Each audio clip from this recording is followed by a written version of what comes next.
지난달에 역대상 본문을 가지고 큐티를 하고 설교를 했었는데 그 큐티를 하던 중에 오늘 본문을 보면서 고3 1회 때 참 나누면 좋겠다 라는 생각이 들었던 본문이에요. 다윗 왕과 솔로몬 왕이 주를 이루는 역대상 본문인데 오늘 본문은 다윗이 왕이었을 때의 이야기입니다. 다윗이 이스라엘의 왕이 되었을 때 이스라엘은 최고의 전성기를 가지게 돼요. 국가로서 최고의 전성기를 가지게 됩니다. 모든 위협이 되는 이방 민족과의 전쟁에서 승리하였고, 그리고 다윗의 아들 솔로몬이 왕이 될 때에는 적대할 수 있는 국가는 아무데도 없었습니다. 전쟁을 생각하지도 않아도 될 만큼 태평성대를 이루었어요.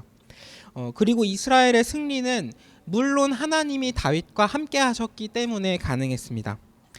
그리고 하나님께서는 다윗 홀로 두지 않으시고 다윗에게 여러 용사들을 붙여주셨습니다. 오늘 우리가 지금 살펴보고 있는 역대상 11장과 그리고 12장까지가 다윗이 함께했던 용사들이 누구였는지에 대해서 나오는 내용인데요.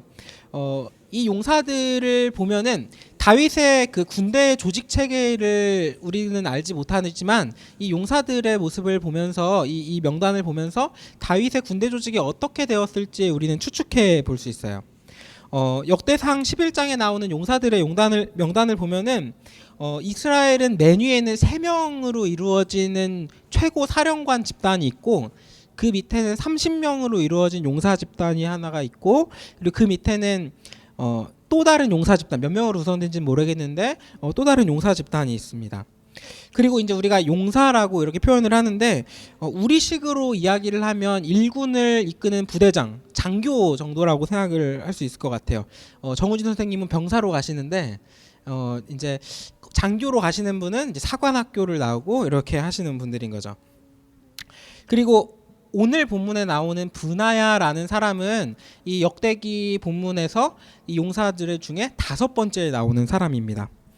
브나야가 명단에 5번째에 있다면은 그 위에는 최소한 4명은 있다라는 건데요.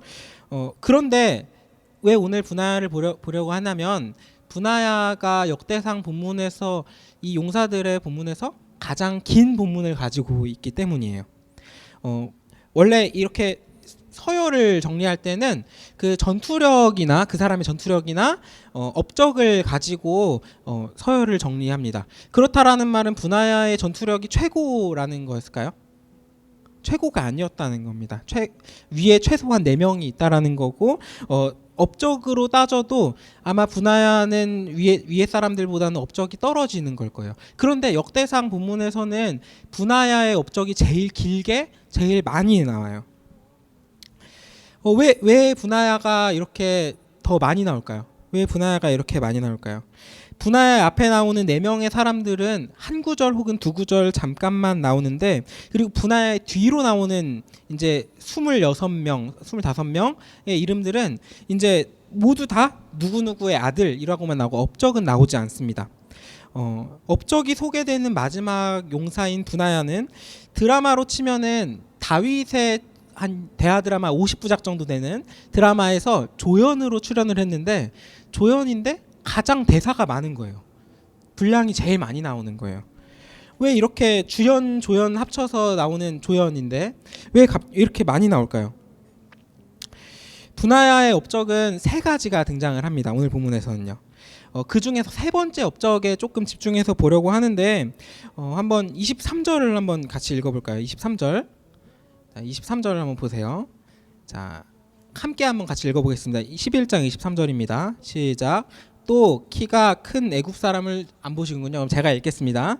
네. 또 키가 큰 애굽 사람을 죽였는데 그 사람의 키가 5규빗이요 그 손에 든 창이 배틀채 같으나 그가 막대기를 가지고 내려가서 그 애굽 사람의 손에서 창을 빼앗아 그 창으로 죽였더라. 키가 5규빗인 키가 아주 큰 애굽 사람을 죽인 이야기가 나옵니다. 이 애굽 사람은 두꺼운 배틀채 같은 창을 가지고 있던 사람이었고요. 그리고 이 사람에게 나아갈 때 막대기 하나만 들고 나간 거예요. 그리고 애굽 사람의 손에서 이 막대기 하나만 들고 가가지고 창을 빼앗아서 죽인 겁니다. 근데 이 사건을 보면은 좀 뭔가 다른 비슷한 일이 떠오르지 않나요, 혹시? 성경 말씀 중에 되게 유명한 이야기인데 비슷한 이야기 하나가 떠오르지 않아요 혹시? 뭐 떠올라요? 네? 뭐라고요? 안 들려. 골리앗? 네 맞아요. 골리앗 이야기가 떠올라요. 다윗의 분하야가 섬기는 왕의 어린 시절에 골리앗을 죽인 다윗의 이야기가 떠오릅니다. 사무엘상 17장 4절 블레셋 사람들의 진영에서 싸움을 도두는 자가 왔는데 그의 이름은 골리앗이요 가드 사람이라 그의 키는 6규빗 한 뼘이요 7절 그 창자루는 배틀채 같고 이게 골리앗의 창자루가 배틀채 같다는 거예요. 배틀채라는 게 굉장히 두껍다라는 이야기입니다. 40절 손에 막대기를 가지고 시내에서 매끄러운 돌 5을 골라서 자기 목자의 제구 곧 주머니에 돌 5개를 넣고 물매를 가지고 블레셋 사람들에게 나아가니라. 50절 다윗이 이같이 물매와 돌로 블레셋 사람을 이기고 그를 쳐 죽였으나 자기 손에는 칼이 없었더라. 51절 다윗이 달려가서 블레셋 사람을 밟고 그의 칼을 그 칼집에서 빼내어 그 칼로 그를 죽이고 그의 머리를 베니 블레셋 사람들이 자기 용사의 죽음을 보고 도망하는지라. 이게 지금 다윗과 골리앗의 이야기입니다. 분하야의 업적은 다윗이 골리앗과의 싸움에서 있었던 이야기와 거의 오마주가 되고 똑같아요.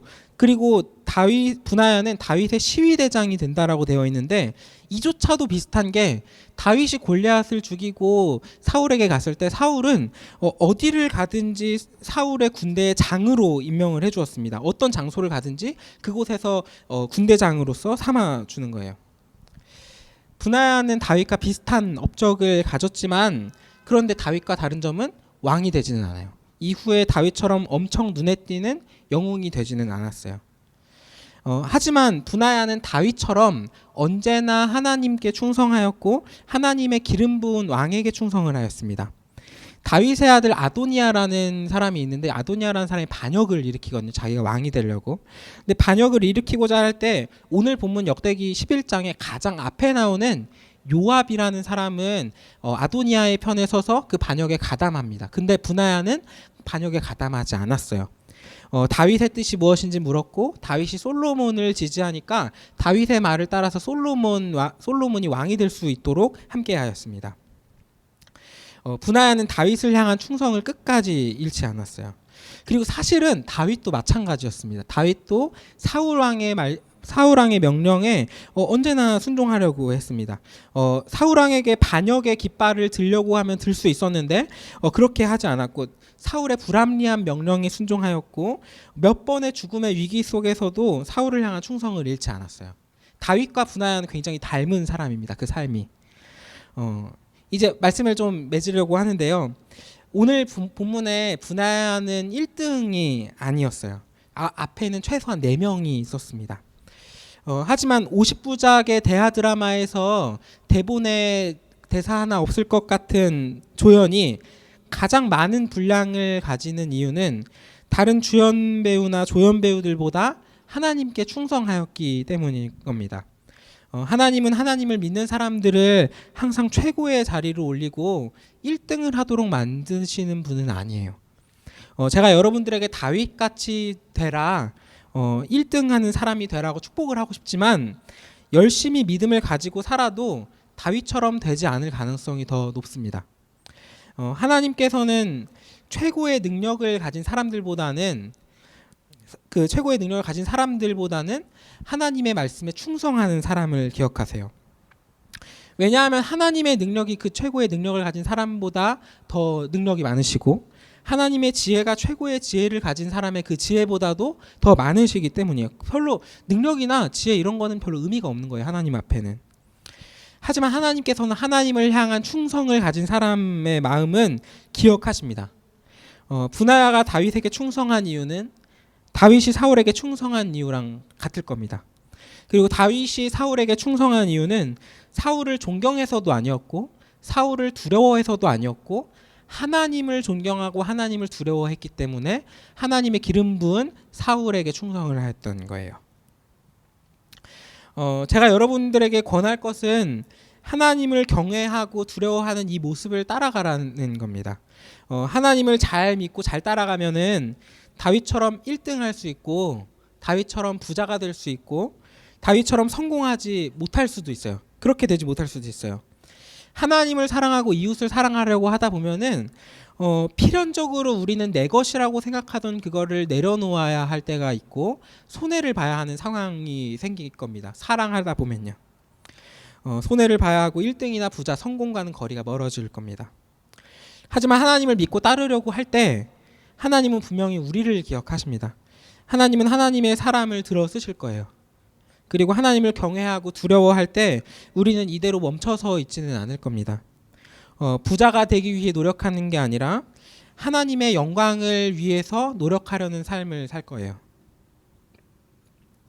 이 시대에 우리를 부르신 하나님께서 여러분에게 공부하시기를 원하신다면 한번 잘 생각해 보시고, 공부하시기를 원하신다면 그 말씀에 순종해서 지금 이 시기에 공부를 놓지 말고 최선을 다하시기를 소망합니다. 딴 길로 새지 말고 게으름을 밀쳐내고 열심히 하시기를 바라요. 하나님께서는 하나님을 믿는 사람을 반드시 기억하시고 각자의 자리에서 들어 쓰실 겁니다.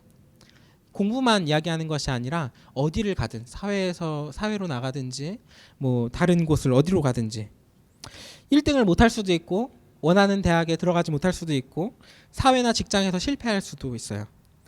다른 사람보다 뒤처져 보일 수도 있어요. 나의 능력으로 불가능할 것 같은 일 때문에 좌절할지도 모릅니다. 하지만 두려워 마시길 바랍니다. 하나님께서 우리와 함께 하시고, 그리고 하나님이 함께한 사람에게는 언제나 하나님 때문에 인생에서 최선을 다할 수 있을 겁니다.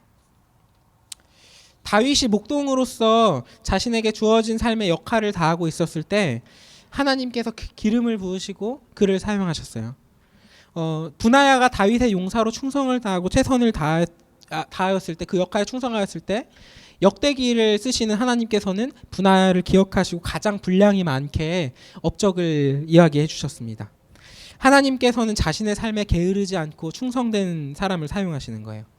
그리고 그 이유는 언제나 하나님 때문이어야 하고 하나님을 언제나 경외하고 모든 일에 두려워하는 겁니다. 우리 고등부가 하나님 때문에 최선을 다할 수 있는 고등부 되기를, 고3들 되기를 소망합니다. 지금 고3 생활이 참 어렵고 힘들 겁니다. 저도 많이 힘들었어요. 제일 힘들었던 때를 생각하면은 이제 성년으로 나아가기 전에 사람들이 참 부담을 많이 주는 고3 때, 그리고 군대 훈련소에 있었을 때, 정우진 선생님, 참 힘들 텐데 그때가 제일 힘들었어요. 하지만 그때 하나님께 신실하게 붙잡을 수 있는 시기가 되기를 원합니다. 그때가 참 기회예요. 하나님께 어떻게 하면 충성할 수 있을까? 하나님께 신실하기를 소망합니다. 성경이 분하야를 눈에 띄게 보았던 것처럼 하나님도 우리를 기억하실 거예요. 우리 함께 찬양하면서 우리 신실함과 우리의 충성을 한번 입술로 고백하고 잠깐 기도하는 시간 함께 가지면 좋겠습니다.